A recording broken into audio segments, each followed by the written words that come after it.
Hello everybody, welcome back to my channel. My name is Faye Mac and I post videos about life in Canada as a Nigerian Canadian and how to relocate to Canada.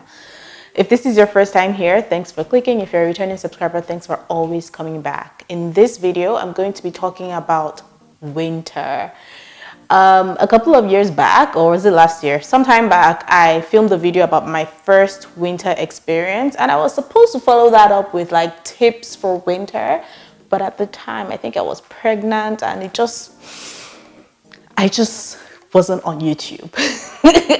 And I think, even just now with this video, I'm just like a comeback, okay, you guys? I'm going to be a bit more consistent, but bear with me, okay? Baby steps, it's not easy. I'm juggling a whole lot. And I know you guys have questions about like lifestyle stuff. I'll probably do a video about that. But yeah, right now you're here to hear about the winter in Canada, and it's going to be my top tips for surviving Canadian winter as a newcomer.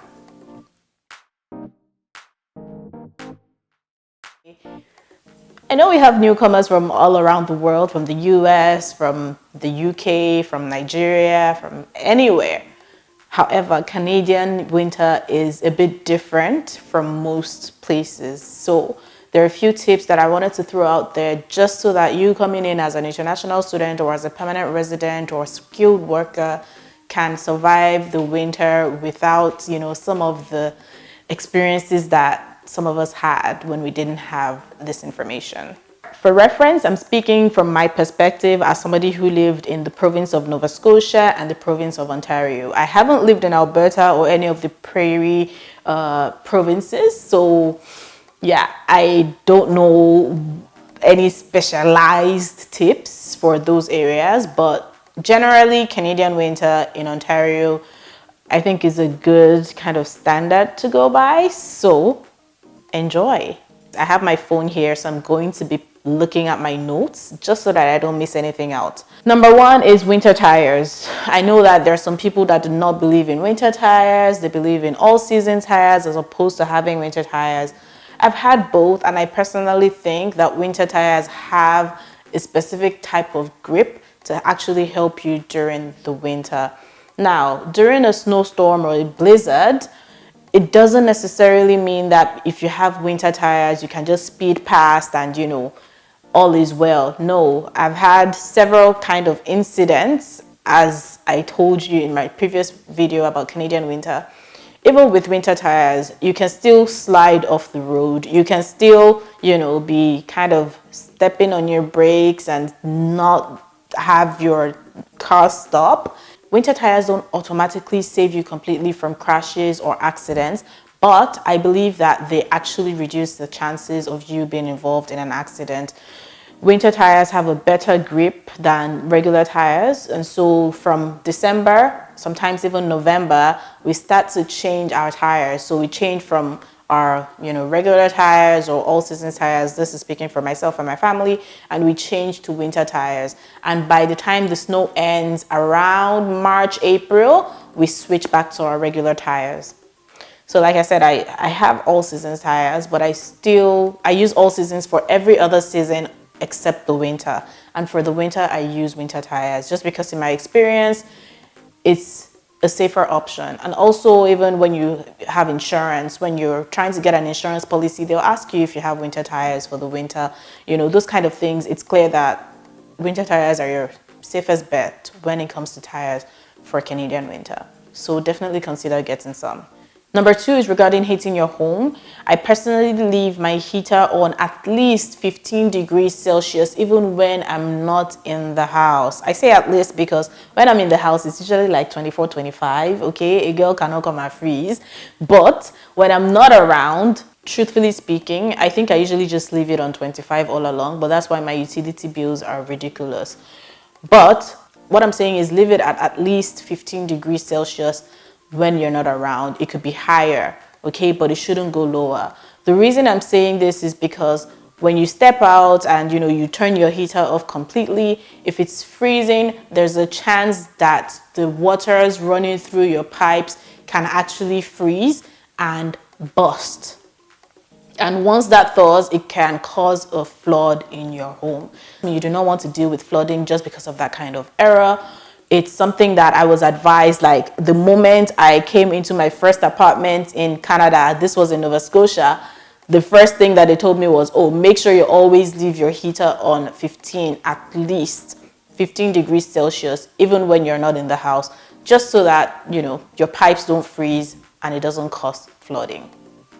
Also, in relation to pipes freezing, my third point is shutting off the valves to any external taps in your home and draining the taps or the hoses. In a typical home in Canada, your garage is not heated unless you specifically made it so. You can have a tap in your garage or on the side or the back of your home. All those are external taps, and so if you do not turn the valve off and drain those taps and hoses that you might have, the water in there is going to freeze, and that again could lead to you having pipes that are just going to explode and lead to some sort of flooding possibly. So that's something you should take note of. The valve to turn off the water supply to external taps is usually right down in the basement of your home. If you're living in an apartment building or a condo building, you don't have to worry about this. Management has that covered. But if you're living in a townhouse, semi-detached or detached house, then it's your responsibility to turn off the valve and make sure that water is not flowing to any external taps and avoid any sort of home issues. You don't want to be spending on home repair. Trust me, like that's not fun. Number 4 is to have an emergency kit. I think I've mentioned on this channel before that during snowstorms, there's a likelihood of you losing power. And of course, when you lose power, you lose a lot of things. If your cooker is electric, then you lose the power to actually make meals for your family. Obviously, no microwave to warm anything. For most houses, like you're losing heat as well, because that's also powered by electricity and gas. And yeah, there are just so many things that go with power. Okay, so you should prepare for the likelihood of losing power, and there's certain tools that you should actually have in place just in case that happens. So far in Canada, in my 7 years, I've experienced like 5 power outages. Some of them were in Nova Scotia, some of them were in Ontario, so it can happen anywhere. Okay. One thing you should have is a toolbox. Important to have a toolbox or a toolkit. Another thing you should have is a flashlight, battery-powered ones, and extra batteries as well, just in case you need to turn on the flashlight and look around, and if you have kids, so that everybody can move around, right? Another thing you should have is extra blankets, just in case you lose heat.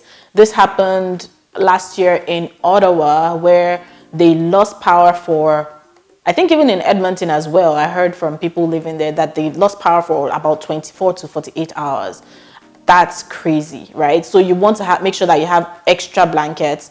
If possible, even find another means of heat, like a heat source that doesn't use electricity. That's something you can have, but I haven't really needed that. So that's something that you can add to your kit as well for emergency sake. Another thing to have is food and snacks that are ready to eat. So yeah, you can just have snacks, chips, whatever that you can keep just in case. Watch out for expiry dates. Don't just buy something and keep and forget about it because power never goes out in your area, right? But also another thing that is important to have is gas. By gas I mean fuel, petrol, or whatever you call it, in your car. So make sure that you always have a full tank of gas. I personally prefer that just in case. You never know where you're going to get stuck. You never know when a blizzard is going to happen and you're going to have low visibility and you have to park by the side of the road or whatever. You never know when power is going to go out for hours or days and you have to go stay in your car for heat. You never know any of these things, right? So just make sure that you always have a substantial amount of gas in your car's tank. Also, another point is to have winter gear. So get a good jacket. You only need one good jacket, okay? One good jacket, spend money on it. Like, don't compromise on that. I know a lot of people, buy winter jackets from their home country and bring here. Canadian winter is different. When you get to Canada, get one standard good winter jacket and one pair of standard good winter or snow boots. They're very important. Get a good pair of gloves as well. For me, I actually need recommendations for good gloves, because to me, gloves just don't really work. I mean, they work, but not as good. Like, you could have gloves on and still be freezing. So yeah, I need good recommendations for gloves. But yeah, make sure you get good gloves, and stay in the comment section so that you see those recommendations as well if I get any. Yeah, jacket, head warmer, scarves are actually very important. That's actually underrated on this channel. I never really talk about the importance of scarves are very important, like the neat ones or whatever. Throw it around your neck when you have your jacket and everything on. Trust me, reducing the amount of cold that goes right to your neck and your throat is very, very critical. One thing you should have, one thing that's very important is the accessories in your car too. You want to make sure you have a good snow brush to brush the snow off your car as it accumulates. When you first come to Canada, if you're not from a country where it snows a lot, you're going to be surprised at how quickly snow accumulates. Okay, you can look out the window and you can see flurries, just coming down. Next thing you know, it's actual like proper snow pouring down. Next thing you know, everywhere is covered, including your car, right? So make sure you have a snow brush, a good one that's long or extendable, that you can, use to brush snow off your car. Another thing you should have is wiper fluid. You shouldn't have water in the compartment during winter. Water obviously will freeze and you will not be able to use it. And so when trucks are speeding by you during the winter in a blizzard, in a major snowstorm, they're pouring all this dirty snow from the road on your screen, and guess what? You can't see, because when you even use the wiper, it's just going to spread everything all over your screen and you can't see nothing, right? So wiper fluid is very important. You can get that at the gas station. It's very cheap. You pour it in the compartment. Once you spray, it doesn't freeze. I think it goes down to like -30 without freezing. So it's very good for you to have. Clean screen while driving in a blizzard is very important, because other things might be impeding your visibility. You don't want your screen to be dirty and be found on the highway with a dirty screen. Other things you should have in your car: shovel, because you never know where your car is going to get stuck in the snow, and you don't want to be damsel in distress waiting for somebody to come and help you shovel yourself out of the snow. It's almost like when you're stuck in mud. Sometimes it happens that way. Like, how when you're stuck in mud, your tire just keeps going and going and you're revving and it's just not moving? That happens. So yeah, very good to have shovel so that you can shovel yourself out. Also, blankets, boots, whatever you want to have in your car, to make sure that if you ever get stuck by the road, before roadside assistance comes or before your significant other comes to get you, at least you will not freeze to death, right? Those are some of my tips. Other tips as well: moisturize your body. You guys saw my face during the winter. My first winter, I made a video about that. My first winter was terrible for me because I had major skin reactions on my face. Listen, my face was like a polka dot t-shirt, really, really tiny dots all over my face for months. Moisturizing is very, very important. Taking care of your skin is very, very important in the dryness. When it's cold, the humidity drops so low that it gets irritating. It irritates your skin. Your skincare routine during the winter should be on point for moisturizing and hydrating. One last thing I'd like to mention is SAD, S-A-D, seasonally affected disorder, which could, cause some level of depression and all of that during the winter. I think it's important to take vitamins. The first advice one of my professors gave me when I first landed was to get vitamin D tablets or gummies or whatever, and make sure that I have them. If you're coming from a tropical country, you're used to the sun, you thrive in the sun. Here, during the winter, you might not get as much sun as you typically get, and so that could actually lead to some form of, mental health blues type thing. So definitely be very conscious of your mental health during the winter.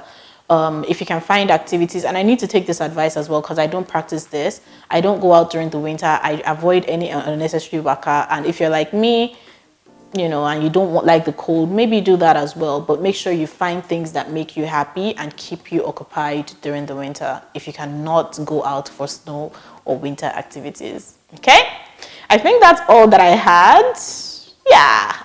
I just wanted to let you know as well, like just keep in mind that during the winter you're going to see a lot of accidents. It's very important to pray as well. Yeah, just pray that you don't get involved in any of those things, because you could do all these things and still find yourself, God forbid, you won't find yourself involved in such. But I've had my fair share of, issues driving in the snow. If you want to watch that video, I'll link it up here. But make sure that you pray and cover yourself with, whatever you believe in. It's very important, because you could have winter tires, you could have all of that. But if the person behind you, has the winter tires and is still sliding to the middle of the traffic light intersection like I have before, then it is what it is, right? So just make sure that you're prepared. You're going to see a lot of accidents by the roadside. Don't be panicked. Don't be scared. Focus. Don't match your brake.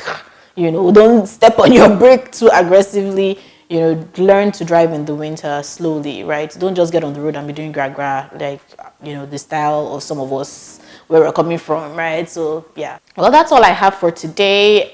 I hope you enjoyed this video. I hope you learned a thing or two. If you did, please give it a thumbs up. Drop any other tips that you have in the comment section for newcomers to read.